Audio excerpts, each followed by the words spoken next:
E aí, galera, tudo certo com vocês? Eu espero que estejam todos bem. Hoje é dia de falar sobre ficologia, a parte da biologia que estudam as algas, então bora conhecer!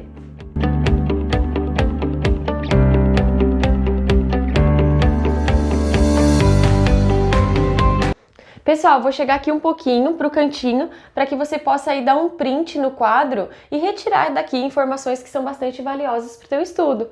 Mas lembrando que no final do nosso vídeo a gente tem ainda o nosso resumindo. Então, pessoal, as algas atualmente elas estão classificadas dentro do reino protista. No entanto, o termo algas não tem valor taxonômico, visto que a classificação dos representantes desse grupo ainda gera bastante discussão na comunidade científica. Quem são as algas? As algas são seres que são uni- ou pluricelulares, são autótrofos fotossintetizantes porque produzem seu próprio alimento por meio da fotossíntese, e as algas que são pluricelulares, elas não possuem tecidos verdadeiros, ou seja, são formados de um aglomerado celular, e esse aglomerado celular forma o que a gente chama de talo. Por isso que muitas algas que são pluricelulares são chamadas de talófitas, porque elas são seres vivos cujo o organismo é um aglomerado celular sem muita especificidade, do qual não forma-se tecidos. É importante a gente entender que o fato de não possuírem tecidos é a principal característica pelo qual essas algas pluricelulares não estão no reino Plantae. Então a gente percebe que no grupo das algas há uma ampla diversidade e a gente vai dividir essa diversidade em 6 grupos, e essa divisão é conforme o tipo da parede celular, das células que formam esse organismo, o tipo de pigmento fotossintetizante que ele utiliza no processo de fotossíntese e também qual é o tipo de reserva energética desse ser vivo. E a gente vai classificar então em euglenófitas, crisófitas, dinófitas, clorófitas, feófitas e rodófitas. Vamos começar então pelo grupo cuja maioria das algas são unicelulares, e elas, gente, são super importantes porque elas compõem uma comunidade pioneira que tem no ambiente aquático conhecido como fitoplâncton. Os fitoplânctons, gente, são extremamente importantes porque, além de ser a base da cadeia alimentar aquática, ele é responsável pela maior parte do oxigênio que está liberado na atmosfera, que nós utilizamos na respiração. Por quê? Eles compõem o que a gente chama de comunidade primária. A floresta amazônica, por exemplo, ela não é uma comunidade primária, ela é uma comunidade clímax. Isso significa que tudo que ela produz, ela acaba consumindo. Então ela produz bastante oxigênio? Sim, mas ela consome esse oxigênio também no processo de respiração celular. Agora, essas algas aqui, que são unicelulares, elas produzem muito mais do que elas consomem. Então, como elas produzem em excesso, a gente se beneficia desse excesso porque ele fica localizado na atmosfera e a gente consegue aproveitar aí no nosso processo de respiração. Então tá aí duas importâncias, né, ecológicas que mantêm aí o equilíbrio do planeta que essas algas possuem. São só essas as importâncias? Não, a gente vai ver individualmente cada uma que todas elas têm a sua importância também em outros setores que não é só o ecológico. Então vamos lá, as euglenófitas são aquelas algas unicelulares que não possuem parede celular. O principal representante são as euglenas, muito parecido com um protozoário a estrutura. Elas têm flagelos para ajudar na locomoção e elas reservam energia por meio de paramilo. Os pigmentos fotossintetizantes que elas possuem é clorofila do tipo A e B, caroteno e xantofila. Se a gente for observar uma euglena no microscópio, como eu vou colocar aqui para vocês uma imagem mostrando tanto a movimentação dela como a estrutura, a gente percebe que elas são bastante verdinhas, pela quantidade de clorofila que possuem. As euglenas, elas possuem ainda, quando habitam água doce, elas possuem um vacúolo pulsátil ou contrátil. Por quê? Para causar a osmorregulação, visto que se essa alga aqui está em ambiente de água doce, o corpo dela é hipertônico em relação ao meio. Isso vai fazer com que, por osmose, a água entre nesse organismo. Se essa água em excesso não for expulsa pelo vacúolo, essa estrutura aqui vai acabar inchando e com o tempo se rompendo. Então, para ter essa osmorregulação, as euglenas, assim como os protozoários, o paramécium, né, tem esse vacúolo contrátil aqui.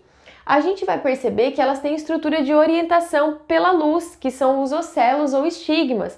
Além disso, ela vai ter ali complexo de Golgi, vai ter um núcleo eucarionte, vai ter os ribossomos, vai ter outras estruturas que atuam na funcionalidade da mesma.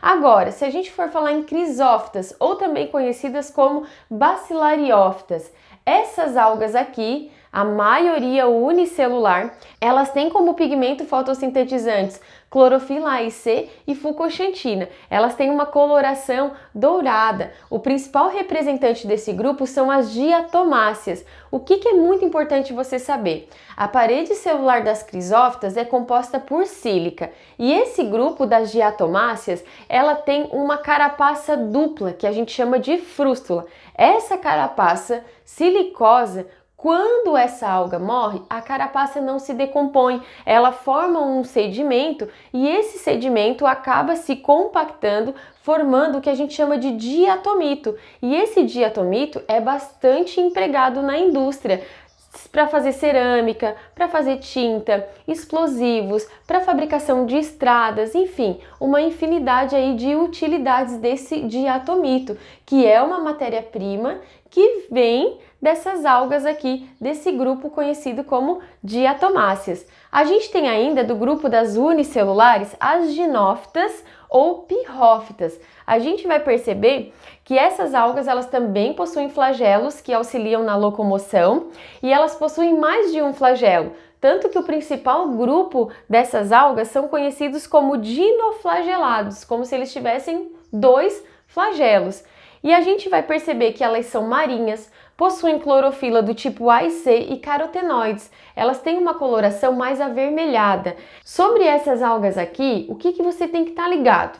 Tem que estar ligado que elas estão associadas a dois fenômenos que acontecem nos oceanos: a bioluminescência e a maré vermelha. A bioluminescência ela é causada por um grupo de algas do gênero Noctiluca.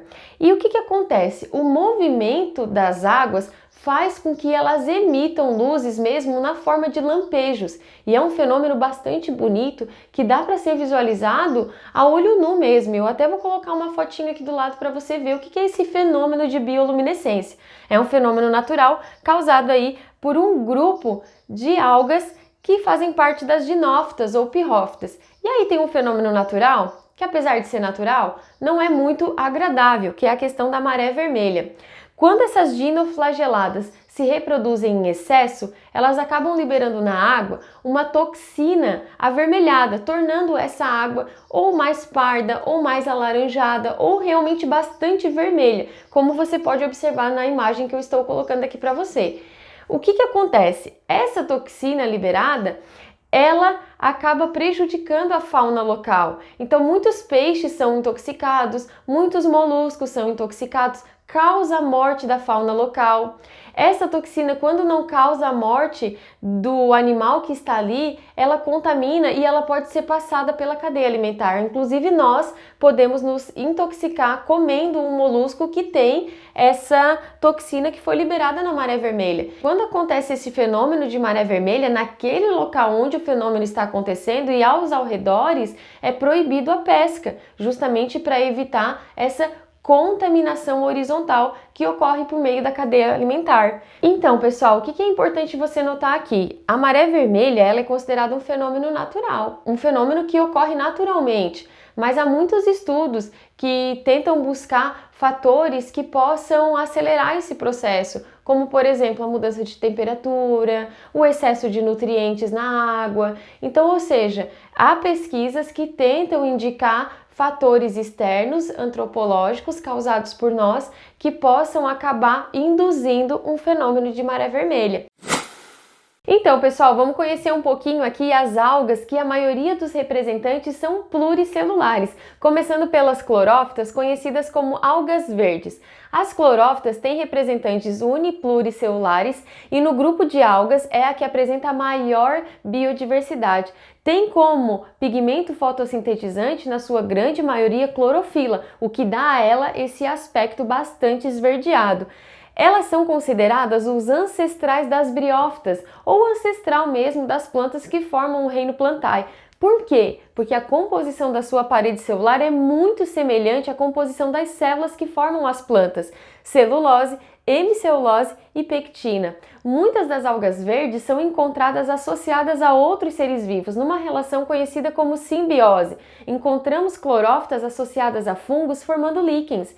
Encontramos muitas dessas algas associadas aos corais, onde os corais dão a essa alga o abrigo necessário para o seu desenvolvimento e essas algas fazem fotossíntese e fornecem o alimento para esse coral. Por isso que um derramamento de óleo é tão prejudicial para os corais, porque o derramamento de petróleo impede a passagem de luz. A luz não penetrando na região oceânica vai impedir a ocorrência da fotossíntese, ou seja, a produção desse alimento. Então, muitas vezes, a poluição que vem por conta de um derramamento de óleo acaba causando o branqueamento desses corais, porque as algas acabam morrendo e aos poucos esses corais também vão morrendo por falta de alimento. Então, a gente vai falar um pouquinho sobre as feófitas, conhecidas como algas pardas. Elas são pluricelulares, são marinhas. Essas algas elas podem ser bem pequenas, mas elas podem ser gigantescas. E a gente tem aqui a parede celular delas compostas por alginina ou ácido algínico, que atua na indústria alimentícia como um emulsificador. Então é bastante utilizado para a produção de alimentos que tem que ter esse aspecto cremoso, como o chantilly, como o sorvete. Dessa alga aqui também é extraído uma substância conhecida como agar, que é bastante utilizado em laboratórios de microbiologia para criar um ambiente de cultura para desenvolver ali bactérias, fungos, protozoários que são necessários para análise e para estudo. Elas reservam energia por meio de óleos e laminarina. A gente tem aqui um problema ambiental que tem sido visto nos últimos tempos por conta do crescimento da proliferação de algas feófitas do gênero Sargassum. Todo mundo sabe que o Caribe tem uma fama porque as suas praias têm águas cristalinas. Então, encontrou-se em algumas praias caribenhas um aspecto bem diferente do que a gente entende como água cristalina. Então, dá uma olhadinha na imagem aqui do lado. Então, algas do gênero Sargassum estão se reproduzindo, estão se desenvolvendo, estão crescendo e invadindo as praias caribenhas, dando a essa alga um aspecto não muito agradável para os turistas, visto que essa água vai ficar com um aspecto oleoso por conta realmente da composição que existe nessa alga. Vai ter um cheiro não muito agradável. Só que é o seguinte, essas algas elas são importantes para o meio ambiente, porque elas funcionam como um habitat para vários animais que habitam e que se alimentam dessa alga. Só que, no entanto, se a gente for pensar para o lado turístico, isso não é muito bom. Tá, mas isso é um fenômeno natural ou ele vem sendo instigado, né, pelas ações humanas? Então, isso ainda é objeto de estudo, mas acredita-se que as mudanças climáticas que vêm acontecendo em todo o nosso planeta têm influência direta na reprodução e no crescimento exagerado dessas algas nas praias caribenhas. A gente tem ainda as rodófitas, conhecidas como algas vermelhas. Essas algas, elas são marinhas, pluricelulares, elas crescem presas em rochas, têm como pigmento fotossintetizante clorofila do tipo A, D, ficoeritrina e ficocianina. Essas algas elas também sofrem impregnação de carbonato de cálcio e muitas vezes elas contribuem para a formação dos recifes de corais. Também tem bastante interesse econômico, já que são utilizadas bastante na indústria alimentícia. Por exemplo, o sushi, ele é feito com uma alga que é do grupo aqui das rodófitas, algas vermelhas. Aí você vai me perguntar, tá, professora, mas essa alga não tinha que ter uma coloração avermelhada? Só que quando ela passa pelo processo de produção do alimento, ela acaba perdendo um pouco essa coloração e ficando com aquela coloração verde mais escuro, né? Então, gente, vocês puderam conhecer aqui um pouquinho das características de cada grupo de alga aqui estudado e a importância dela também, tanto na ecologia, como também a importância econômica que ela gera, visto que ela é aí uma reserva de várias matérias-primas que são utilizadas em diferentes setores da economia. A gente vai entender um pouquinho agora como que elas se reproduzem. Então, bora falar um pouquinho sobre reprodução. Vamos começar pela reprodução assexuada. As algas podem se reproduzir por divisão binária ou cisparidade, fragmentação e esporulação. Na reprodução assexuada, por divisão binária, uma alga vai produzir duas algas com o mesmo material genético, com as mesmas características. Esse é o tipo de reprodução que acontece muito com as euglenas, com as diatomáceas, com algas que são unicelulares. Fragmentação é quando eu tenho a fragmentação de um organismo. Isso acontece muito em algas que são multicelulares filamentosas. E a gente tem como exemplo as clorófitas, as algas verdes. O que a gente tem que prestar bastante atenção é que a parte que vai conseguir se desenvolver, ela tem que possuir o núcleo. Então vamos supor que esse corpo aqui da alga, ele sofreu uma fragmentação. Essa parte que tem o núcleo, essa parte ela vai se desenvolver numa alga novinha, porque ela tem o núcleo. Por esporulação, eu vou ter a formação de esporos. Eu tenho aqui uma alga também filamentosa. Como exemplo, coloquei aqui as algas verdes, a clorófita, e a gente tem aqui, né, os núcleos. E aqui o corpo dela, o talo, né, esse aglomerado celular. O que vai acontecer? Essa alga aqui, ela vai formar um tipo de esporo que é chamado de zoosporo. Só que esse esporo, ele não precisa se associar a outro e gerar o processo de fecundação. Não, assim que ele é liberado no ambiente, ele vai se fixar ao substrato e ele vai se desenvolver. Como não teve mistura de material genético, eu tenho aqui um tipo de reprodução assexuada. Agora, de forma sexuada, vamos começar pela meiose zigótica. Eu tenho aqui a presença de duas unidades que são gametas, mas que esses gametas representam uma fase adulta. Então, eu tenho aqui duas algas que estão numa fase onde elas são unicelulares, e esses gametas aqui, eles são haploides, só que eles representam uma fase adulta. Eles são os adultos. E olha que interessante, são os adultos que vão se fundir para formar o zigoto. E é o zigoto que vai fazer meiose, por isso que a gente chama de meiose zigótica, porque eu tenho aqui no zigoto a formação de um indivíduo diploide, que vai sofrer meiose, e na meiose a gente sabe que ela ocorre em duas etapas, sendo a primeira etapa reducional, a segunda equacional, e vai dar origem a 4 células filhas com a metade dos cromossomos. Então eu tenho aqui a formação de 4 células, todas elas haploides. Elas vão se desenvolver e elas vão formar o indivíduo adulto, que seria o gameta haploide. Esses adultos se fundem num processo de fecundação, geram um zigoto, que é diploide, e esse zigoto que vai fazer meiose para a formação de novos indivíduos, que vão se desenvolver e chegar na fase adulta. Os adultos são haploides, o zigoto é diploide, e é o zigoto que faz meiose, por isso meiose zigótica. As algas também podem se reproduzir por alternância de geração. Como assim? Quando eu tenho uma alternância de geração ou metagênese, significa que em uma fase da vida essa alga vai ser diploide e em outra fase da vida ela vai ser haploide. Eu tenho aqui um esquema do ciclo reprodutivo de uma alga que passa por alternância de gerações. Então eu tenho aqui o zigoto, que é o meu indivíduo diploide. O zigoto, gente, quando ele se desenvolve, ele vai chegar num formato da alga que a gente chama de esporófito. E esse esporófito, ele é diploide. Esse esporófito vai fazer meiose para gerar os esporos. Esses esporos vão se desenvolver e essa alga ela vai tomar um formato desenvolvido, só que haploide, e eu chamo de gametófito. Presta atenção, o gametófito ele vai dar origem a gametas, mas ele não vai fazer meiose, porque olha só, ele já é haploide e ele está gerando células que são também haploide. Ele vai, nesse caso, fazer uma reprodução assexuada para formar esses gametas. Os gametas formados se unem e dão origem ao zigoto. Então, por que alternância de geração? Porque eu tenho uma fase da vida que a alga é esporófito e é diploide. Eu tenho outra fase da vida que ela é haploide e gametófita.